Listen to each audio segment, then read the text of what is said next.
بسم اللہ الرحمن الرحیم۔ اردو مورل سٹوریز میں آپ سب دوستوں کو خوش آمدید۔ ایک دفعہ کا ذکر ہے کہ ایک ملک کا بادشاہ اپنے ملک کی عوام کے بارے میں بہت فکر مند رہتا تھا۔ وہ چاہتا تھا کہ اسے کوئی ایسا طریقہ مل جائے جس سے ملک میں پھیلے جرائم کا خاتمہ ہو اور ملک میں امن و امان قائم ہو پائے۔ ایک دن وہ اپنے وزیروں کے ساتھ محل سے باہر نکلا تو اس نے ایک کمہار کو دیکھا جس نے اپنے برتن گدھوں پر لادے ہوئے تھے اور وہ ان کو فروخت کرنے کے لیے بازار لے جا رہا تھا۔ لیکن حیرت کی بات یہ تھی کہ سارے کے سارے گدھے بالکل سیدھی قطار میں جا رہے تھے اور اس طرح کمہار کے برتن ٹوٹنے سے بالکل محفوظ تھے۔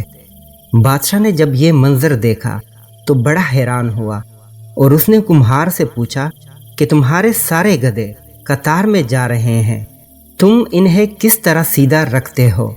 کمہار نے جواب دیا کہ جو بھی گدھا لائن توڑتا ہے میں اسے سزا دیتا ہوں، بس اسی خوف سے یہ سب سیدھا چلتے ہیں۔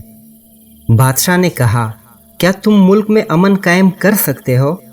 کمہار نے حامی بھر لی اور پھر بادشاہ نے اسے منصب عطا کر دیا۔ پہلے ہی دن کمہار کے سامنے ایک چوری کا مقدمہ لایا گیا۔ کمہار نے فیصلہ سنایا کہ چور کے ہاتھ کاٹ دو۔ جلاد نے وزیر کی طرف دیکھا اور کمہار کے کان میں بولا کہ جناب، یہ وزیر صاحب کا خاص آدمی ہے۔ کمہار نے دوبارہ کہا کہ چور کے ہاتھ کاٹ دو۔ اس کے بعد خود وزیر نے کمہار کے کان میں سرگوشی کی کہ جناب، تھوڑا خیال کریں، یہ اپنا خاص آدمی ہے۔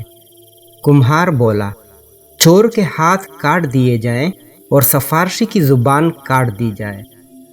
کہتے ہیں کہ کمہار کے صرف اس ایک فیصلے کے بعد پورے ملک میں امن قائم ہو گیا۔ ہمارے ہاں بھی امن قائم ہو سکتا ہے، مگر اس کے لیے چوروں کے ہاتھ کاٹنا پڑیں گے اور کچھ لوگوں کی زبانیں کاٹنا پڑیں گی۔